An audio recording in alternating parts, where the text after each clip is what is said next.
व्यापारियों को डराया गया था, व्यापारियों को डराया गया था राष्ट्रवादी यानी कालानी की तरफ से। कालानी लोग कर रहे हैं, कुमार एलानी की कॉपी। टाइम वो आमदार रहे, महापौर रहे, इनके घर से स्टैंडिंग चेयरमैन रहे, हर टाइम पावर दिया है जनता ने। वो पावर इन्होंने खाली अपने आप को जेल से बाहर निकालने के लिए ही इस्तेमाल हुआ है।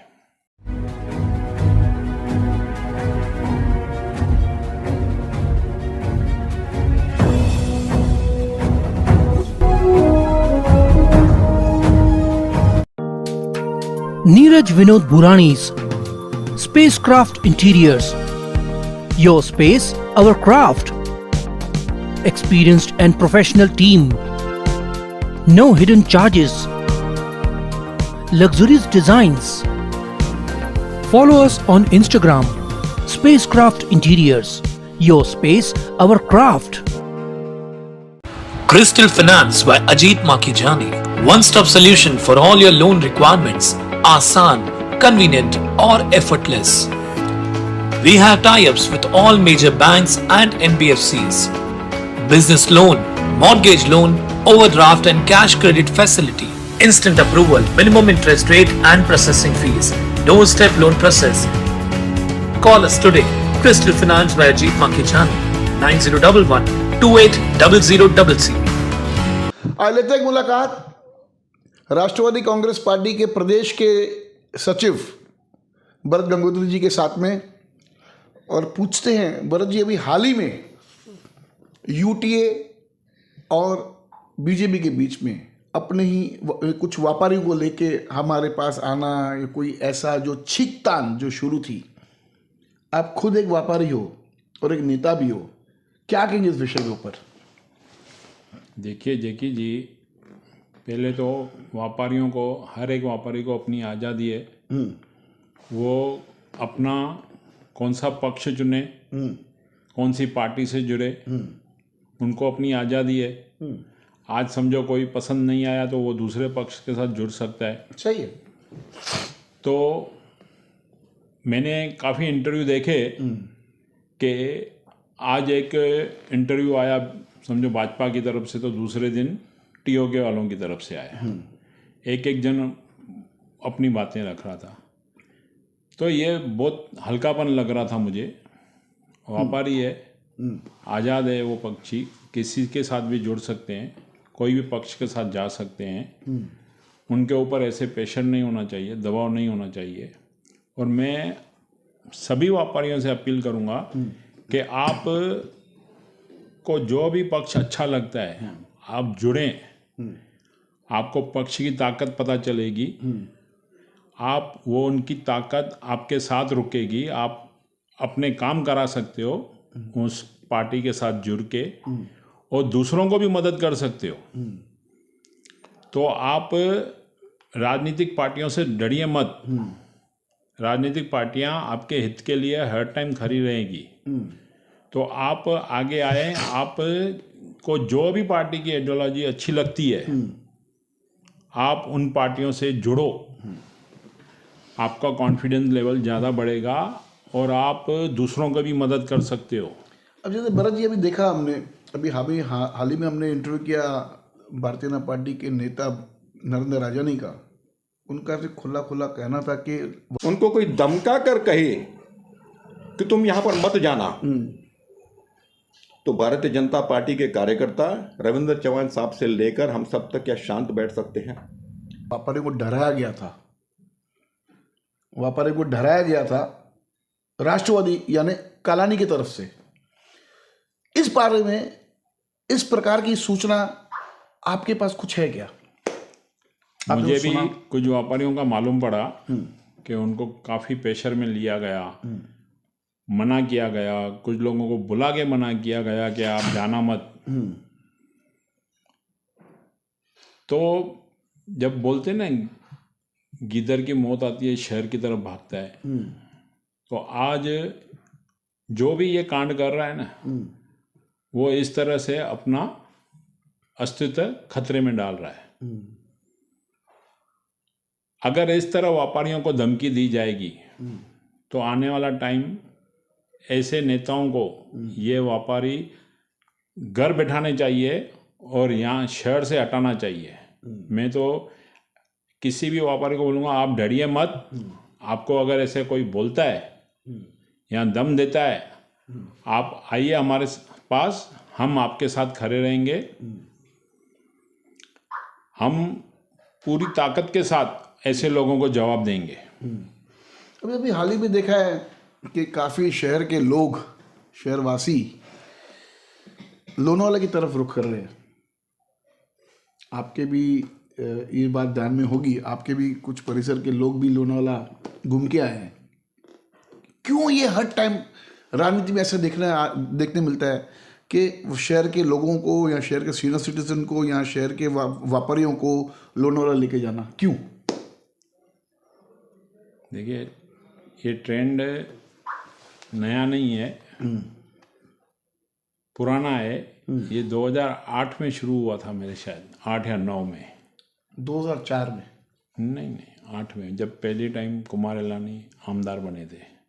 हाँ, 7 में, 2007 में बने थे पहली बार। 9 में बने। 9 में बने थे। तो वो 8 से शायद मेरे ख्याल से उन्होंने, या 9 से शुरू किया। आप आमदार बनेंगे, हम आपकी गणित रखेंगे। ठीक है। बोले आगे।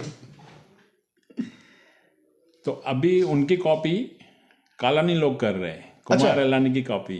कालानी? अच्छा, कालानी की कॉपी नहीं, कुमार इलानी की कॉपी कालानी कर रहे हैं। अच्छा, कुमार इलानी तो ठीक है, वो टाइम पे फर्स्ट टाइम आमदारगी के लिए रुक रहे थे, तो उनको लोगों का भरोसा जीतना था और वो आमदारगी के लिए रुक रहे हैं भाई, आमदार के लिए। तो एक एक घर तक उनका मैसेज जाना चाहिए था। तो उन्होंने उस तरह का पिकनिक का एक प्रोग्राम शुरू किया। पर अब जो कालानी कर रहा है कुमार इलानी की कॉपी, तो मतलब ये दिखने में आ रहा है कि लोगों का भरोसा अभी कालानी से उड़ गया है। वो भरोसा पाने के लिए अब कालानी कुमार इलानी की कॉपी कर रहा है कि लोगों को कालानी फार्म हाउस में लेके जाना। अभी हमने हाल ही में, और वहाँ पे प्रोग्राम करना। अभी हमने हाल ही में हमने मनोहर लासी, जो राष्ट्रवादी कांग्रेस पार्टी कालानी गढ़ के प्रवक्ता है, उन्होंने कहा था जब वक्त आएगा, जब चुनाव लगेंगे, जब सत्ता आएगी, जब पोजीशन मिलेगी, तो लोगों को पता है पप्पू कालानी क्या कर सकता है। जी, तो जब हमारा पावर आएगा तब हम लोगों की तकलीफें दूर करेंगे। क्या कहेंगे इस विषय के ऊपर? गणपति में जाना, या कुछ मैंने ये भी सुना था कि जन्मदिन के ऊपर, हाँ, बर्थडे प्रोग्राम में जाना, लोगों से रोड पे उतर के बातें करना, केक काटना, जाके केक काटना, हाँ, लोगों की तकलीफ में सुन के आज उनको याद आया है कि लोग तकलीफ में हैं। और जब जागो तब सवेरा। ठीक है, उनकी मर्जी है, जागे। जो बात बोल रहे कि पद पे, पहले तो सबसे ज्यादा हमें पावर दो, हाँ, हम जीआर लाएंगे। पावर, उसका शब्द मैं आपको बता रहा हूँ। पावर यहाँ की जनता ने इनको कई टाइम दिया है। कई टाइम वो आमदार रहे, महापौर रहे, इनके घर से स्टैंडिंग चेयरमैन रहे, हर टाइम पावर दिया है जनता ने। वो पावर इन्होंने खाली अपने आप को जेल से बाहर निकालने के लिए ही इस्तेमाल हुआ है। शहर के साथ इस बात में धोखा हुआ है। उदाहरण के तौर पर 2017 का सभी के सामने है, सबके सामने, हाँ, कि इस पे बाद में आते हैं। 17 पे पूरा धोखा हुआ है। आज तक उस सिलसिले में शहर को, जनता का भला हुआ नहीं है। उल्टा इनकी जो ताकत है ख़त्म हो गई है। आज जैसे मैंने एक मंत्री के लिए सुना कि उन्होंने बोला ज़्यादा ये करोगे तो दरवाजे खुल जाएंगे। दरवाजे खुल जाएंगे, बराबर। तो ये डर के कारण इस शहर के अंदर ये किसी का विरोध नहीं कर सकते। अच्छा, उनको पता है हम किसी भी पार्टी की ज़्यादा विरोध में जाएंगे तो हमारे वापस दरवाजे खुल जाएंगे। ये वो दरवाजा जो इशारा था वो जेल का था, बरोबर है। तो अभी इसीलिए ये लोग किसी का विरोध नहीं कर सकते। ये सिर्फ अपने आप बचाने के लिए इस शहर की जनता का एक एक वोट अपने लिए पाने की ताकत के लिए जद्दोजहद कर रहे हैं। न के इनको शहर की पड़ी है, न उल्लासनगर की जनता से पड़ी है। भुगत तो शहर की जनता रही है। भुगतेगी ना। अगर जिस आदमी के पास खुद की थोड़ी सी भी ताकत नहीं है और उसी आदमी के ऊपर हम भरोसा करेंगे तो वो भरोसे लायक है क्या? मिला क्या किसी शहरवासियों को? देखो आज हर जगह 1 से 2 3 में देखो हमारे 4 और 5 नंबर से भी वर्स्ट कंडीशन है। भ्रष्टाचार पूरा सब क्रिमिनल है, क्या क्या है, कितने। अभी एक उस दिन व्यापारी को भी इन्होंने किसी बोगस केस में अटकाया, उसका प्रवक्ता का नाम आ रहा है। तो वो नंदू नरोड़े गुजर गए, उसमें उनके प्रवक्ता का नाम आया। हाँ। तो आप हर टाइम उनके हर गलत धंधे हैं। और रही बात जैसे पद पे ताकत में सत्ता में वापस आने के लिए पावर, आपकी अगर इच्छा शक्ति है ना तो आज दामी मैडम जब हम अध्यक्ष पद हमारे पास था सही। तो हम शहर के लिए 25 करोड़ रुपया लाके विकास कार्य किए ना। हाँ, ये बात है। 25 करोड़ आपका फंड है और आज भी काम चालू है। और ओपन चैलेंज के साथ बोलते हैं ऐसा विकास अगर किसी नेता ने किया हो। आमदार साहब ने बोला है अपने स्टेटमेंट में, अभी हाल ही में कहा विकास कार्य शुरू है उल्लासनगर में बढ़ चढ़ के। तो ये फिर आप ऐसे भी कह सकते हो कि जैसे कालानी ने कॉपी किया एलानी का और यहाँ पर भी एलानी ने कॉपी किया गंगोत्री का। नहीं वो ठीक है, वो शुरुआत हो ही ना हमारे से कि हम शुरू से बोल रहे थे ना ये पैसा हम ऐसा मॉडल तैयार करेंगे इस शहर को देंगे कि आगे चल के शहर ऐसा बनना चाहिए। कॉपी का सिस्टम, कॉपी खेल। हमें खुशी है कि हमारे बाद इस उल्लासनगर में पैसों की बारिश हो रही है, सरकारी पैसे आ रहे हैं। हाँ, सरकारी शहर के पैसे विकास के लिए। लेकिन दुर्भाग्य इस बात का है कि कमीशन और कट के कारण ये पैसों की बरोबर जो होना चाहिए वैसे उपयोग भी नहीं आते हैं। इस पे तो जनता को नज़र रखनी पड़ेगी ना। हाँ, अगर जनता जागरूक हो गई ना तो जो आप कट बोलते हो ना तो कुछ भी नहीं लगेगा। वोट ध्यान से इस बार प्लीज, नहीं तो ऐसे ही हमारा शहर भुगतता रहेगा। तो आप उनका बोलना कि पद पे आने के बाद हमको पावर दो, तो पावर किसको भी मिलेगा तो जिसको जितना नॉलेज रहेगा उतना करेगा। इनको जब पूरा पावर इनको था मतलब इनको नॉलेज ही नहीं था, इनके पास कोई शहर की ब्लूप्रिंट नहीं है, तो इन्होंने पूरे शहर की ऐसी हालत कर दी। क्या सपने थे हमारे शहर के, सिंगापुर बनाने का। उल्लासनगर तो छोड़ो, सिंगापुर तो छोड़ो, उल्लासनगर तक नहीं बना। आज बहुत वर्स्ट कंडीशन है, आने दो टाइम और इससे बड़े बड़े मुद्दे निकलेंगे शहर के अंदर। अभी मुझे एक बात बताइए, आप शहर में रहते हो, इस जीआर को लेके ये पब्लिक डिमांड है। कुछ नेताओं ने भी मुझे बोला जीआर के बारे में उल्टा सिरा घुमाया, लेकिन पब्लिक लोगों ने मुझे बोला कि आप जब भी भरत गंगोत्री जी का इंटरव्यू करें, मैं आपको मैसेजेस दिखा सकता हूं, उन्होंने स्पष्ट रूप से कहा कि जीआर के विषय में भरत गंगोत्री जी से पक्का पूछेगा कि भरत गंगोत्री जी आप इस जीआर के मुद्दे को कैसे देखते हो। देखो आज जब भी हम लोगों ने इस जीआर के लिए पूरी कोशिश की, हाँ, बड़े बड़े नेता बड़े बड़े अधिकारियों के साथ बैठे कि आप हमें इसका हल निकाल के दो, हम किस तरह से इस चीज़ को आगे लेके जाएं। हाँ।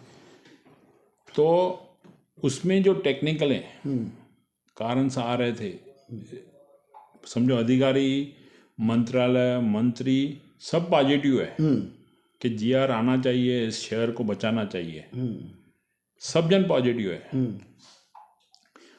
उसमें जिस तरह से टेक्निकली जो अड़चने आ रही है ना, वो सॉल्व नहीं होने के कारण आज तक जीआर अटका हुआ है। सही है, वो जीआर अटका हुआ है। टेक्निकली अगर रास्ते निकल गए ना, क्योंकि जिस तरह से हमारी ट्रांजेक्शनें हुई है ना काफ़ी सारी प्रॉपर्टीज में, सही, उसमें किसी भी लोगों ने एक भी डॉक्यूमेंट न संभाल के रखे, ना ही उनको प्रॉपर ओके करके रखा है। समझो जीआर आएगा तो और पता नहीं कितने लोगों की मुसीबतें बढ़ने वाली है। अच्छा, क्योंकि टेक्निकली जैसे आज समझो बिल्डिंग गिरी है, लोग बेचने को भी जा रहे हैं तो भी बेच नहीं पा रहे, मालकाना हक नहीं है, कुछ भी है, मालकाना हक के बिल्डर्स के थ्रू भी बेचने को जा रहे हैं तो भी बिक नहीं पा रही है। किधर न किधर अड़चने आ रही है, शहर के लोग शहर छोड़ के जा रहे हैं, शोर चिंताजनक बात है तो ये। ऐसे बहुत सारे प्रॉब्लम्स है जो जीआर आने के बाद उठने वाले हैं। तो उधर ही सब अटका हुआ है कि ये एक ही जगह पे एक ही विंडो में ऐसा क्लियर हो कि यहाँ पे लोगों को हक मिले और कोई प्रॉब्लम भी क्रिएट नहीं होवे, और वन विंडो में ऐसे क्लियर होना चाहिए, ऐसा प्रोग्राम में उनका लगा पड़ा है। अगर ऐसा होता है, सिंगल विंडोर में लोगों के काम होते हैं, तो फिर कह सकते हैं कि उल्लासनगर 1 से 5 मतलब जितनी स्ट्रीट्स है वो हैप्पी स्ट्रीट है। हैप्पी स्ट्रीट बोलना, सपने दिखाना कुछ घंटों के लिए, ये एक जीआर या हैप्पी स्ट्रीट, आप क्या देना चाहोगे शहरवासियों को, हैप्पी स्ट्रीट या जीआर? पहले ये दोनों विषय अपनी जगह पे अलग अलग है। हाँ, लोगों को हैप्पी स्ट्रीट हाँ, में माहौल बनाना, लोगों के साथ जुड़ना, कुछ नई थोड़ा जोर से बोलेंगे सर, बातें सीखने को मिलती है। हाँ, और जीआर इशू हैप्पी स्ट्रीट से बहुत ऊपर है। सबसे पहला first first city after happiness. घर टूट जाएंगे तो फिर खुशी किस बात की, क्या कैसे मनाओगे? तो जीआर जल्द से जल्द आना चाहिए। हाँ, ये हर एक पार्टी की मांग है। लोगों की तो है ही है, पर पार्टी की भी है कि ये जीआर पहला आना चाहिए कि जो हमारे बेघर हुए लोग हैं, जिनकी बिल्डिंगें गिरी है या जिनकी बिल्डिंगें खतरे के कारण खाली करके बेचारे रेंट पे रहे पड़े हैं, तो उनका कुछ ना कुछ परमानेंट होना चाहिए। जाते जाते कुछ बातें दिल में हैं जो अपने शहरवासियों से मैं शेयर करना चाहूँगा इस जीआर के मुद्दे को ही लेके। जीआर नहीं आने के कारण जो टूटी हुई बिल्डिंगें हैं, जो लोग घर से बेघर हो गए हैं, क्या उन बेरोजगार जो बेचारे घर से बेघर हो चुके हैं, उनकी आंसुओं को देखते हुए कैसे मना सकते हैं शहर के अंदर हैप्पी स्ट्रीट का कार्यक्रम? वो दबी हुई लाशें, उस लाशों के ऊपर जो बेचारे गुजर चुके, जिनके परिवार के सदस्य, क्या उनके गम के ऊपर मनाएंगे हैप्पी स्ट्रीट का कार्यक्रम? बिगैर जीआर के कैसे मन में भावना आती है कि मैं हैप्पी स्ट्रीट करूं? अरे हैप्पी स्ट्रीट क्या आप लोगों की मुस्कुराहट तक खींच चुके हो, खत्म हो चुकी लोगों की मुस्कुराहट। लोग त्राही त्राही परेशान हैं कि कुछ भी हो जाए, हमें जीआर चाहिए, हमारा शहर वापस उसका विस्तार हो। पहले जीआर, उसके बाद हैप्पी स्ट्रीट। धन्यवाद। देखते रहिए फिर से न्यूज़ चैनल।